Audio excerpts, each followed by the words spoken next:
about, let's go through this real quickly. Thank you very much. I appreciate that.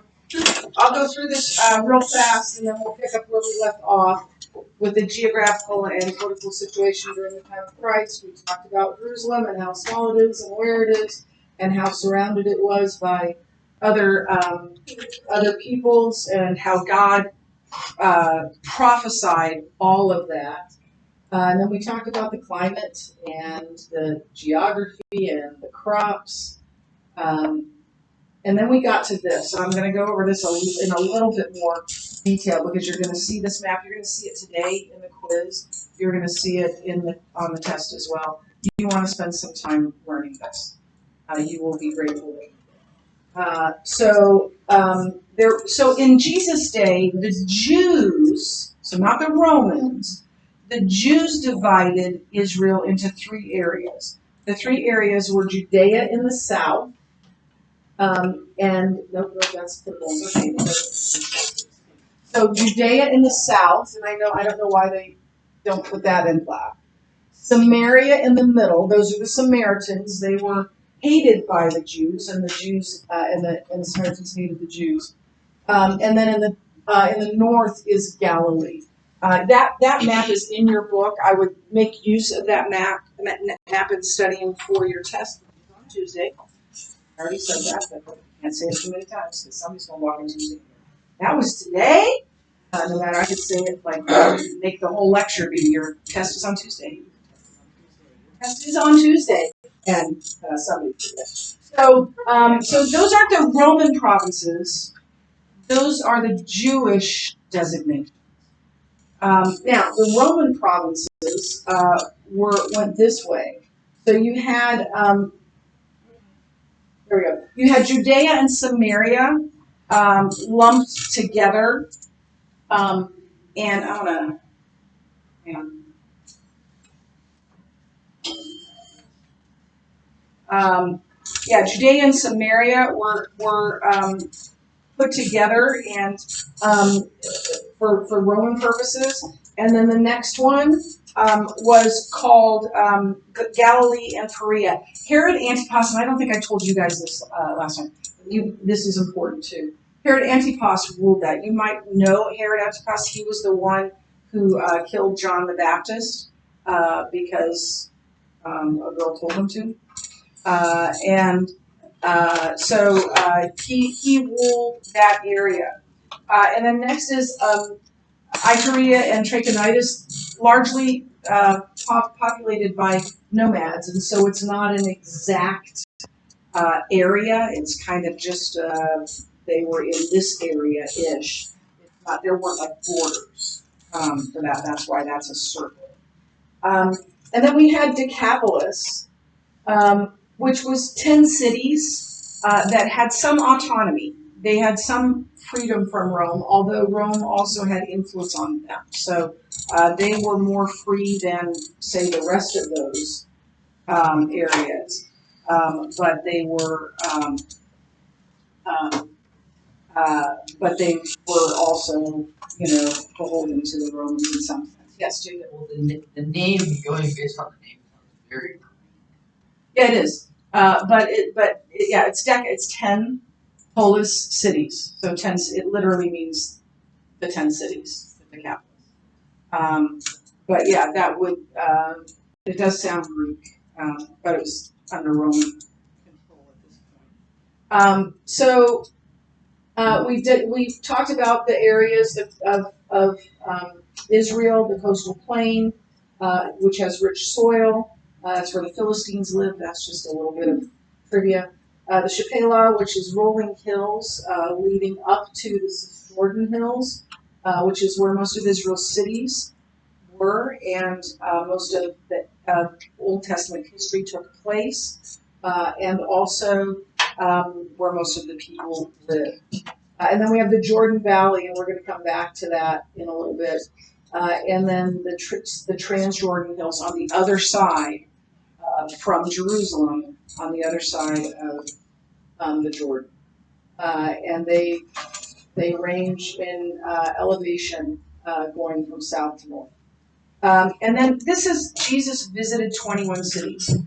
Jesus is recorded as visiting 21 cities in the Gospels. None of the Gospel writers wrote about everything Jesus did. Is it possible that he went to other cities? Absolutely. I think it's probable that he did. So I would say that Jesus visited at least 21 cities, or Jesus visited 21 cities that we know of, something like that. I wouldn't say Jesus visited 21 cities. I don't think we can know that for sure. And most of those were located in the Cisjordan Hills. Whether that was in Judea or Samaria or Galilee, that's all in the Cisjordan. Okay, so let's talk about this continental rift that I mentioned yesterday, because it is pretty fascinating. The valley, the Jordan River Valley, is actually part of a much larger fissure in a fault in the Earth's surface. And it's known as the Afro-Arabian Fault. And it runs for nearly 4,000 air miles. That's right. And so it begins in Turkey, which is north of there, in the Amanus Mountains. And from there it moves southward.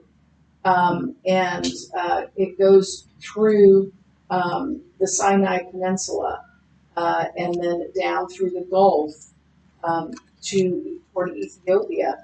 And then it splits. One goes into the Indian Ocean and the other goes into the continent of Africa. And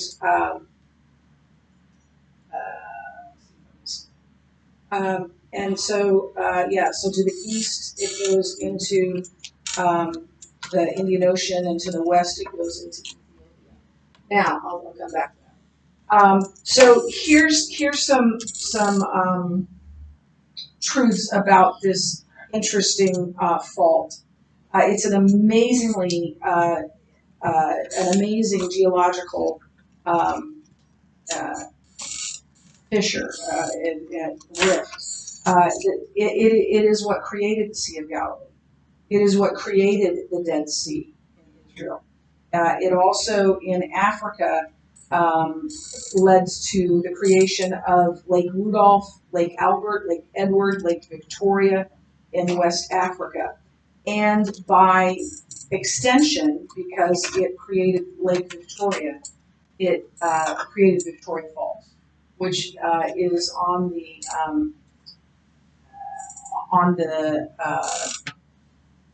border of Zambia. I've never been there. I never went to that part of Zambia. But the locals, the Zambians, have a name for it. It's not Victoria Falls. Victoria's Queen Victoria. By the way, 70 years. Celebrate 70 years. 7 years of life or 7 years of reigning? 7 years of reigning. Because I was like, she's way older than 7 She's 96. She's been longest reigning monarch in England, and I think second longest ever. I think I read it because like 2 days before she died, I was reading about her, and I was thinking, gosh, Charles could be Prince Charles could be him. No. His coronation won't be for months. He is king now. He's king. officially. And he might not be King Charles. He can change his name in a lot of things. So, did it already say he's going to be King Charles? But Why is he King Charles? Because there's been two before him. Yes. No, I know, but what do you mean by change his name? Sometimes middle kings names? chose to change, to give a different name. Sometimes And that way they're not like King Like- Charles. One of Like- his middle names was Henry, so he could be like Henry the 14th or whatever. Yeah, it is. whatever. I didn't know that they could just So- change their name. So Well, the it's not queen's changing her uncle, name. who was king for a time, and I think I can't remember his name, but I think he took George. So that wasn't. It was probably in his name. Anyway, I digress. So by extension, this fissure, this fault, created The Smoke That Thunders, Victoria Falls. And it's a beautiful, this is obviously in the rainy season. So Zambia is in the southern hemisphere, so right now it's spring. And in the, because it's fall here, or it's winter going into spring, right? We have it fall, it's opposite. Their rainy season is in our winter, and it rains pretty much every day. And then they get almost no rain. This is in the rainy season. And then at the top of the falls, there's this place called Devil's Pool. You tell me if you'd be willing to. And by the way, it makes a huge noise in the rainy season. If you'd be able to do that. A number of people have died trying to sit in the Devil's Pool, but yeah, Well, that's that's what the I'm edge. I think I'm gonna go. Not the smartest people on the planet. I want to end with kind of applying this a little bit. I'm going to apply it slightly differently than the curriculum applies it. I'm going to make this connection between the Dead Sea and some Christians. Why is it? Because thousands of gallons empty fresh water into the Dead Sea every day. Fresh water is constantly flowing into the Dead Sea, and yet it's dead. Why? Jacob. Well, yeah, but there's lots of salt in it because of this. Yes. Because it's evaporating and it has no outlet. It doesn't go at the end of the Dead Sea. It's done. The Jordan River ceases to be. It has no place to go, and so it all just it's literally like a cesspool, right? That doesn't have any outlet. It has an inlet, but it doesn't have an outlet. So how does that? I teach at a Christian school. I teach Bible at a Christian school. You all go to a Christian school. Some of you have been in a Christian school your entire education. You know the gospel. You know the Bible. You know the truth. But sometimes we can become almost inoculated. Yeah, right. I've talked about this a million times. I've learned it. And we don't do anything. Maybe we trust Christ, maybe we don't. We don't do anything. The good news is only good news. If you have good news and you don't tell anyone, it doesn't have an impact on you. And too many Christians are content to follow Christ and not tell others. Look, and this is serious, and it's sad, but Jesus is who he said he is. And if he really is the way, the truth, and the life, and if it really is true, those who don't know Christ are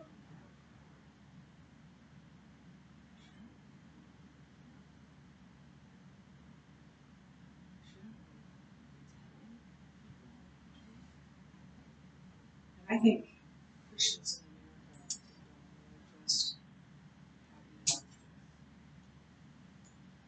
they're not bad.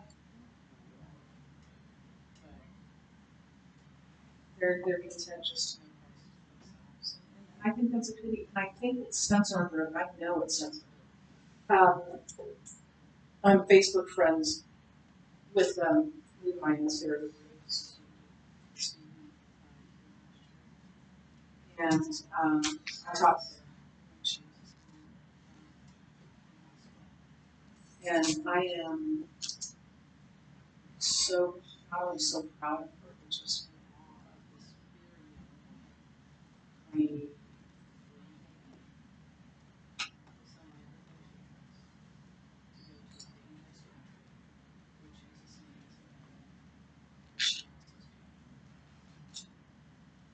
And I think sometimes our faith grows stagnant.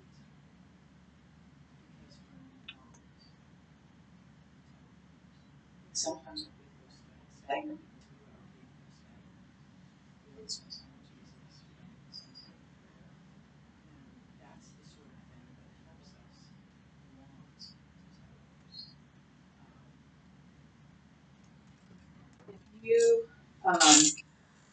If you meet someone and then walk away, you never get to know them.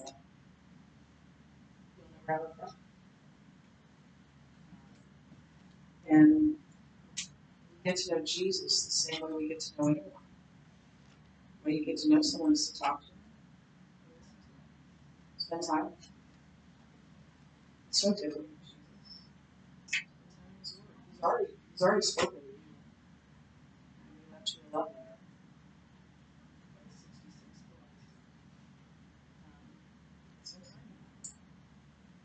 Spend time talking to him. I think you're not already.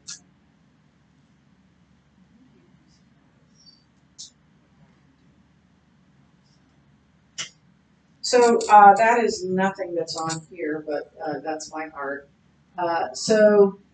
When fresh water flows in, but nothing flows out, we lose our joy and our enthusiasm. And that's true. We lose that joy of our salvation. And then we become bitter and harsh. I don't know that we necessarily have to become bitter or harsh, but left to our own devices, that will happen. If we're going to ignore Christ, that will eventually happen. Good news is meant to be shared. And Jesus is the good news. And it's meant to be shared.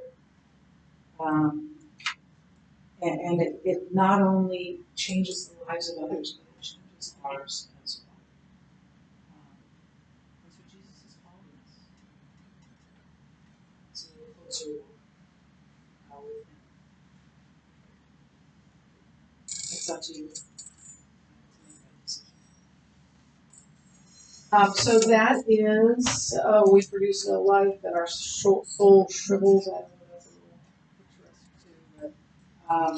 But anyway, that's this particular lecture. Now we're going to do the chapter 3 quiz. We're going to do this as a class, and the main reason is I want you to have everything you need to study for your test this weekend, and this way you will have everything you need for your test this weekend. So we're just going to keep rolling on the video, and we'll talk about it.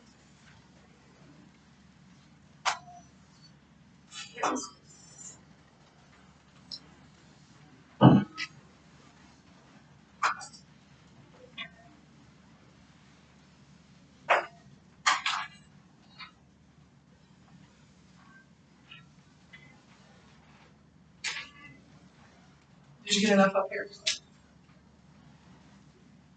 Everybody get one?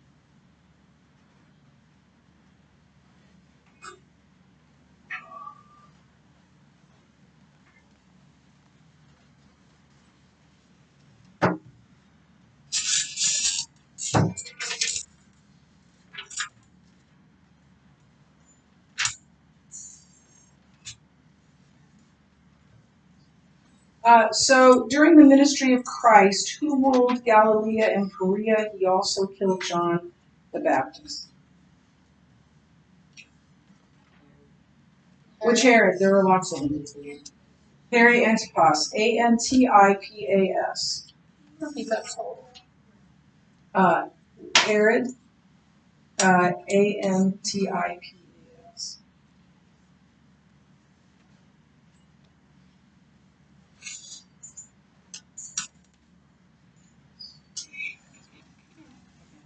Number 2, in Israel, which body of water is famous for its high concentration of minerals? The Dead Sea. Of the regions listed below, which were 3 of the major political religions of Israel during the time of Christ? So this isn't talking about the Roman designations. This is talking about the Jewish designations. So according to Jews, what were the 3 areas of Israel? Judea, Samaria, and Galilee. Yes, Judea from south to north, Judea, Samaria, and Galilee.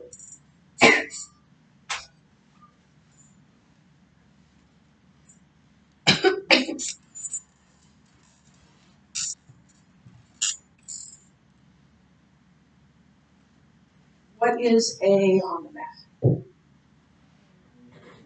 The Mediterranean Sea. I'm just going to go through A, B, C, D. I think it's easier that way. I don't know. I'm left-handed, so I'm backwards. So does that make sense to go A, B, C, D, or to go 4, 5, 6, 7? What? Okay. So what is B? The Sea of Galilee. The Sea of Galilee. That's number 10. What is C? Galilee.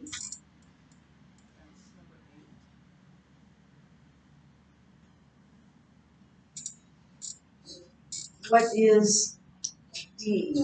Nazareth. That's Nazareth. Jesus grew up.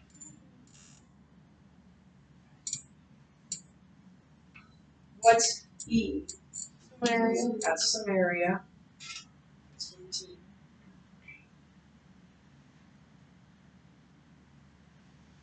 What's F? Decapolis. Cities. What's G? Jordan River. That's 11.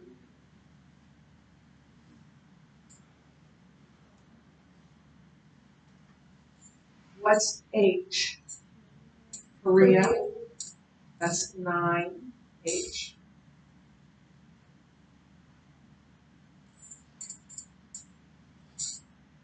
What's I? Jerusalem. Jerusalem.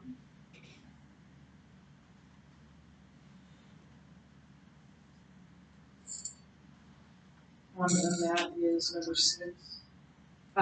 What is J? That's Bethlehem. That's a little town up. That's number 12. What's K? Judea.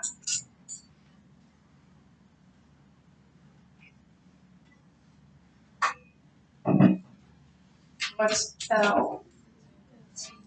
The Dead Sea. You got them all filled out? Excellent. They changed the map. It's a little bit easier. They didn't have before region and that sort of thing. So that's cool. Okay, you have the rest of the hour. You've got about 10 minutes. You can study for your test. On Monday, we'll play the Keiser quiz. And then on Tuesday, you'll take that test. Remember that your verses are on that test. Also, I want you to recite those verses because we didn't go through them.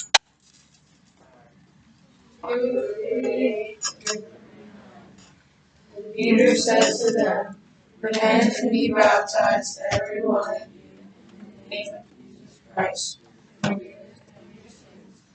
You will receive the gift of the Holy Spirit, for the promise is for you, for your children, and for all who are far off, everyone whom the Lord our God calls to himself. Acts 2.